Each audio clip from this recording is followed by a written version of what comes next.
Hello Year 10, or should I say Year 11, as that's what you're classed as now. And welcome to your physics lesson on distance and displacement.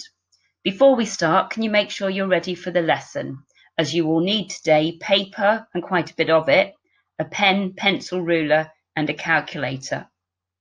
As you're working through this video lesson, please make sure to listen to the instructions carefully and don't try to rush through it. Can I remind you that if you see a yellow star on a slide, it means there's work for you to do on that slide and you may need to pause the video. So I'm going to ask you to pause now and make sure you've got all the equipment you need. So if you're ready to start, this lesson should take approximately 45 minutes. Now that includes you having time to pause when required. So to start any lesson, you should always put a title. So today's title is Distance and Displacement. So give yourself a few moments to do that. Pause the video if you need to. So here's your starter. You've got several different types of measurements on your screen there, and I'm asking you to identify which one's a scalar and which one's a vector, and then to show that you understand the words, I'd like you to write a definition. You're going to need to pause the video now.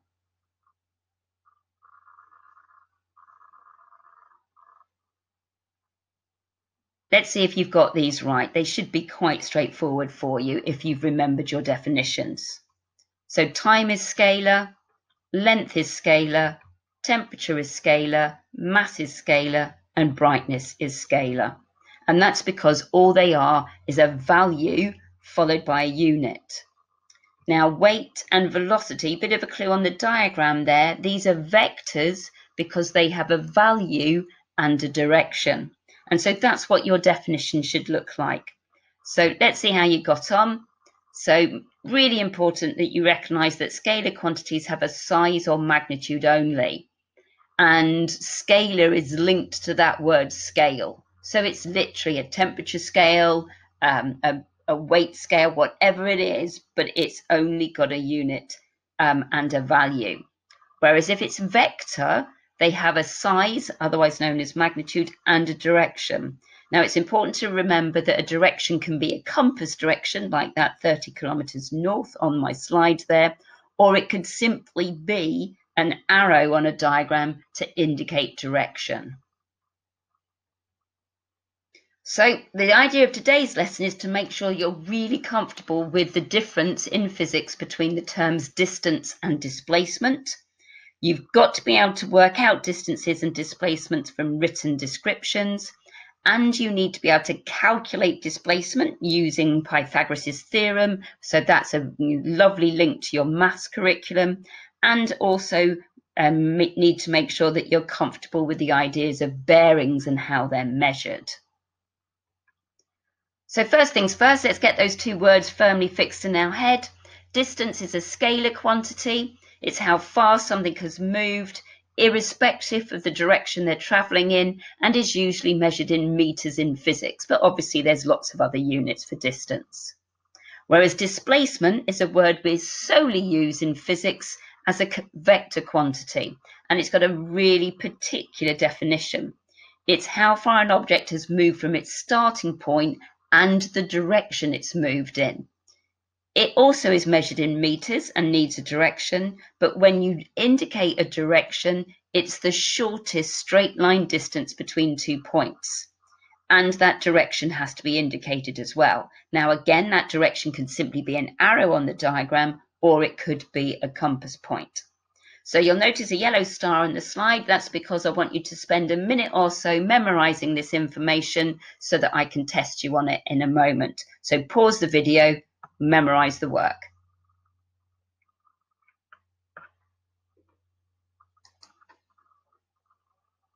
Okay, it's your turn to have a go now. So I would like you to write down as much as you can remember against the word distance and displacement. Give yourself about a minute, pause the video.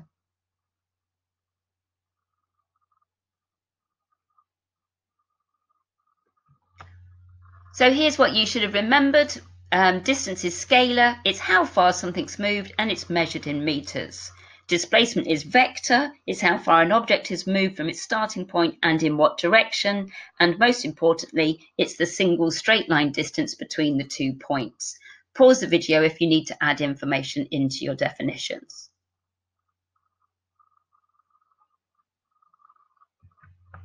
Okay, so let's just think about what those two words mean from this written description. So I'd like you to read the description very carefully and work out how far the bear has travelled. So pause the video now.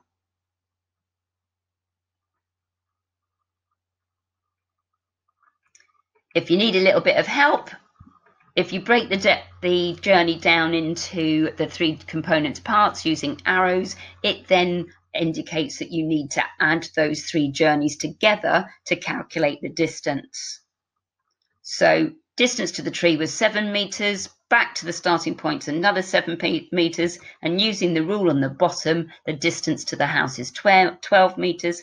Add those all up together and you get 26 meters. Now that's the total distance traveled by the journey. If we then use the word displacement, what does it mean? So you need to think about the same journey. What would his displacement be?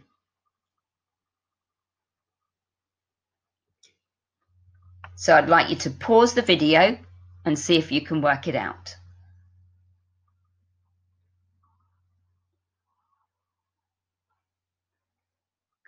So did you get this idea? It doesn't matter about the tree journey in the middle there. The displacement is from the bear's starting point to his house, and so that's simply 12 meters east. Now, I put that sneaky little east on the diagram there to help you.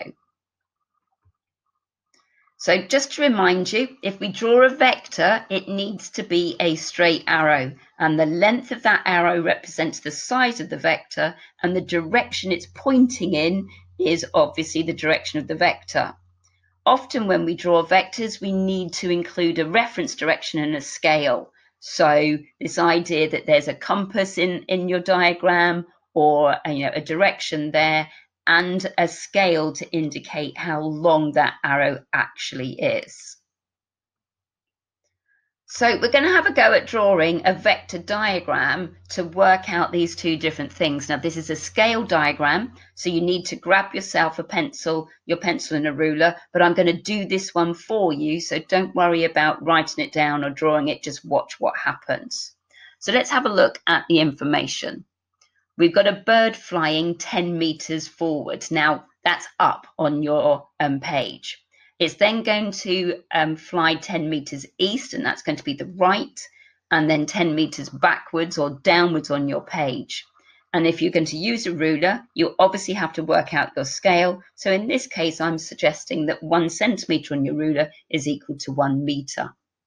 So I've drawn my starting point. So my bird is going to fly 10 meters forward or up.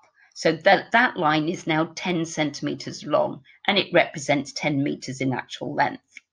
It then flies east, which is to the right of your page. Again, that's 10 meters, and so that's a 10 centimeter long line.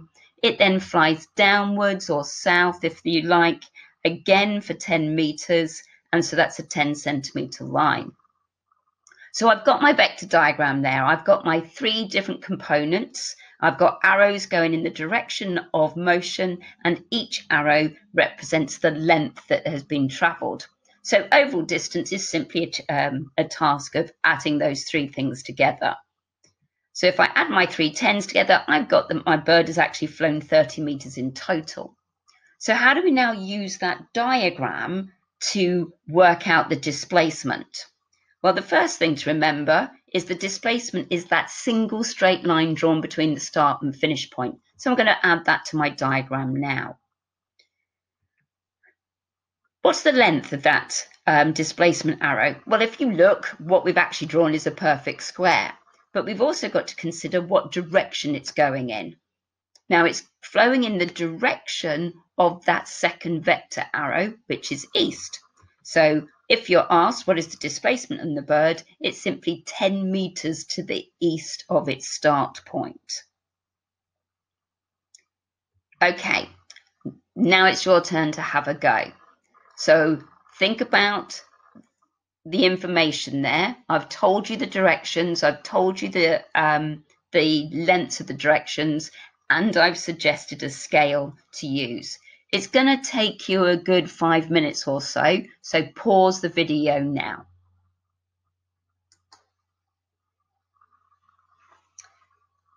Okay, so how did you get on? So what you can see on the slide there is your vector diagram for the route. So you've got a line going right across your page, which is the eastward direction, representing 100 meters. So that should be 10 centimeters long. You've then got a line going north, which is up on your page. Now that should be 7 centimeters long. And then you've got a line going to the left on your page, representing the west vector, and that should be 8 centimeters long.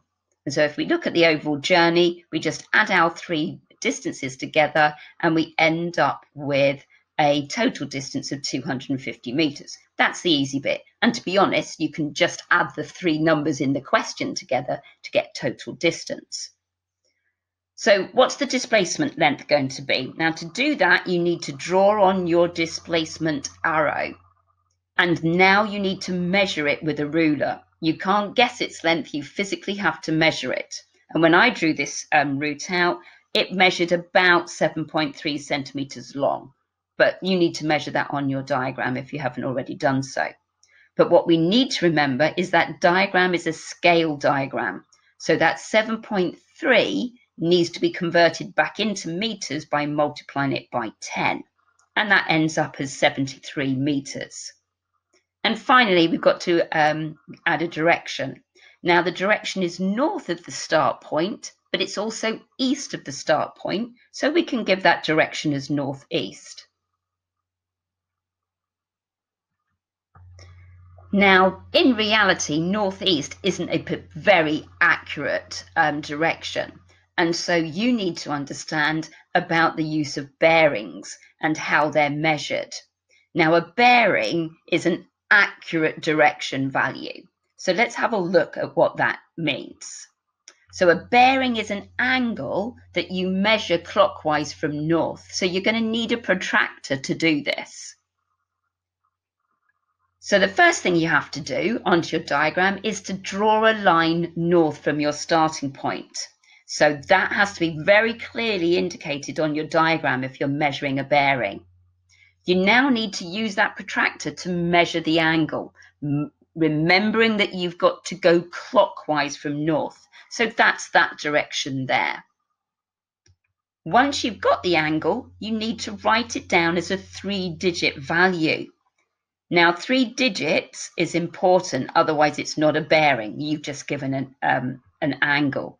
So when I measured this, the angle was 21 degrees from north. And so to change it into a bearing, that's 0.21 with the degrees symbol. And notice it's really important not to then give the compass direction. So you don't write northeast after it. It's just 0.21 degrees. And anybody who's working with bearings knows that you've measured that clockwise from north. Okay, so I want you to work out what the 3-digit bearing would be for the following directions. So it might be worth to sketch yourself out a compass on your page and see if you can work out what those angles would be. So pause the video now.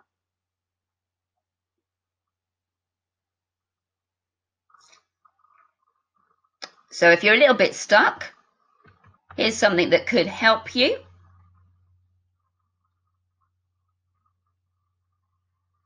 So let's have a look what we should have written down. So north is 0, 0, 0 degrees. East, 090. South, 180. West, 270. So there's your 4 quarters on that compass point. When it comes to northeast, that's 045. Southeast, 135. Southwest, 225. Northwest 315. Now you are expected to know those ones because you are expected to be able to work out the degrees of a circle using your maths knowledge. So the only thing you need to remember to do is to make sure it's 3 digits. So put a 0 in front of it if it's anything less than 100, and then put that degrees sign for you. Okay, so what you've got on the screen there is 3 supposed bearings that have been written incorrectly. I'd like you to have a think about it and correct them, please. Pause the video to do that.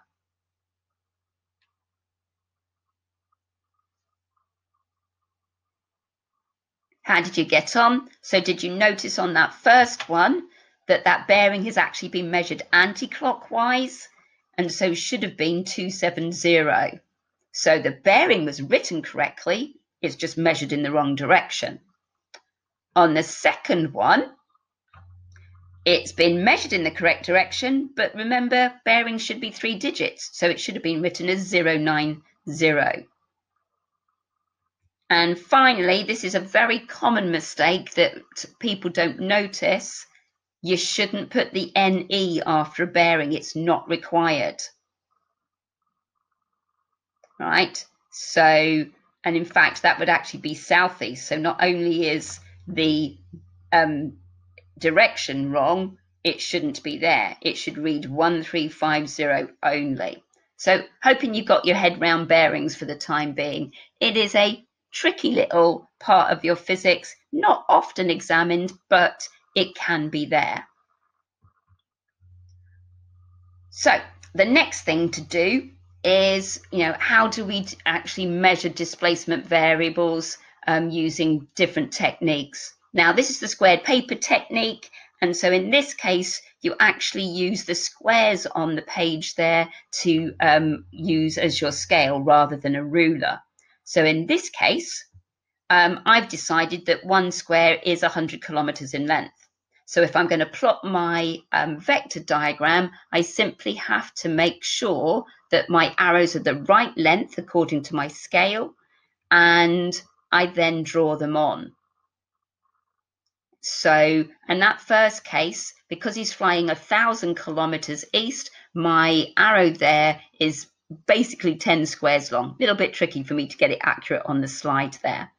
He then flies 500 kilometers south, so that should be 5 squares in length, and then he flies another 500 kilometers east, and so again that arrow is 5 squares in length. And so that's my vector diagram. If I then add on my oval displacement, I go from start to finish point. And I can then measure the overall length of that using a ruler, but this time I don't measure it in centimeters. I decide how long it is. I then measure that against the squares on my squared paper, and I can work out a length. And in this case, it was about 16 squares long, and therefore it would end up as 1,600 kilometers in length. So squared paper might appear on your exam paper, and you use the squares as your scale. So what should I do to finish off the displacement on this diagram? Remember, if I've got a displacement, I should give a direction. And in this case, my direction is southeast. So squared paper is just another way to do the vector diagrams and a way of working out what that displacement vector length would be. So what would we do if the question asked us to give us that displacement direction as a bearing? Well, if you remember, we have to draw in our north arrow. We then take a protractor and measure the angle clockwise from north, and in this case it was about 110 degrees, and because that's already 3 digits, I don't have to write anything else. So my displacement bearing would just be 110 degrees. So it's quite nice, quite easy to do, because obviously the lines on the diagram there helps you to get your north line nicely perpendicular. So here's where physics and maths really collide with each other, and it's a lovely way to demonstrate your mathematical ability as well. We can calculate displacement vectors using Pythagoras' theorem, therefore no need for rulers or scale diagrams at all. So if we look at our vector diagram here, Pythagoras' theorem is based on a right-angled triangle. So I need to change my vector diagram to match that. So the way to do that is you add directions together if they are in the same direction. So if you notice, I'm going to just disassemble my diagram and move things around. So I had two eastward parts of my journey, and I've added those together, and I've just got one southward journey. So if I now draw on my displacement arrow, I've got a right-angled triangle with that top side being the equivalent of 1,500 kilometers and that one being 500 kilometers. Now I apologize, but my unit for kilometers looks a bit wrong and it's the script I've used. That shouldn't be a capital K there, so be careful. That shouldn't be that capital K. So I've got a right-angled triangle. So how does Pythagoras' theorem work? So we remember we've got that hypotenuse there as an unknown value, and according to the theorem, the square on the hypotenuse, or C, is equal to the square of the sum of the square of the other two sides. So we've got that triangle, and we're going to use Pythag. So we've got C squared equals 1,500 squared plus 500 squared. So I've calculated that. And I've ended up with C squared as being 2,500,000. I've then square rooted that to get a measurement of 1,581 kilometers. So that's now my absolute accurate distance. When we did the scale diagram, the distance came up as 1,600 kilometers. Why are the two answers different? Which is the most accurate? And you could be asked that on an exam paper. So if you think about it, we drew a scale diagram and then we're having to measure values, whereas Pythagoras' theorem is a mathematical calculation. It's an absolute. You cannot get that one wrong. If you do the maths correctly and you square root the value, you're going to get the most accurate value. So Pythag is the most accurate in this case. So it's your turn to have a go. I'd like you to draw vector triangles for each of these routes and then calculate the displacement length. And when you're asked to give an estimated direction, that is a compass point direction, not a bearing. So you need to pause the video, draw your diagrams. Right, time to see how you got on. So the first question, we've got a plane flying 250 kilometers north and then 1,000 kilometers east. So if I start my vector diagram, it's really important to write the lengths on those two parts of the journey, draw in my displacement. Now I use Pythag, so it's going to be the square root of 1,000 squared plus 250 squared. I make that 1,031 kilometers, and it's in a northeasterly direction. Second, I've got 70 miles west, 20 miles south. Put my displacement vector on it, add my values, do the maths. So that's the square root of 70 squared plus 20 squared, which gives me 73 miles. And notice I haven't changed the unit, I've left it as miles, and that's in a southwesterly direction. Now this next one, you needed to understand you've got a bit of adding to do. So first things first, you needed to notice that we've got two distances south, so you add them together. And so we've got a 4 miles south before we start. So my triangle there, 4 miles south, 1 mile east. So I've got a square root of 4 squared plus 1 squared, and my direction is southeast there. Same goes for this one. Add my directions together. I get my overall vector triangle. I'm traveling east.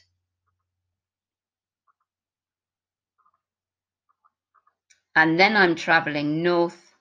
But in this case, look at what we've done. We've traveled east by 50 miles. We've then traveled west as well. So we have to make sure that we understand that we've only travelled 25 miles east in total. And so when you add all that together, you've got the square root of 100 squared plus 25 squared, and that gives me 103 miles in a northeasterly direction. So I'm hoping you're getting the gist of these. So we're at the end of today's lesson on displacement and distance. So you now need to prove that you've got definitions at your fingertips, because if you haven't got the definitions, you don't know how to use them in a question. So pause the video, write your definitions.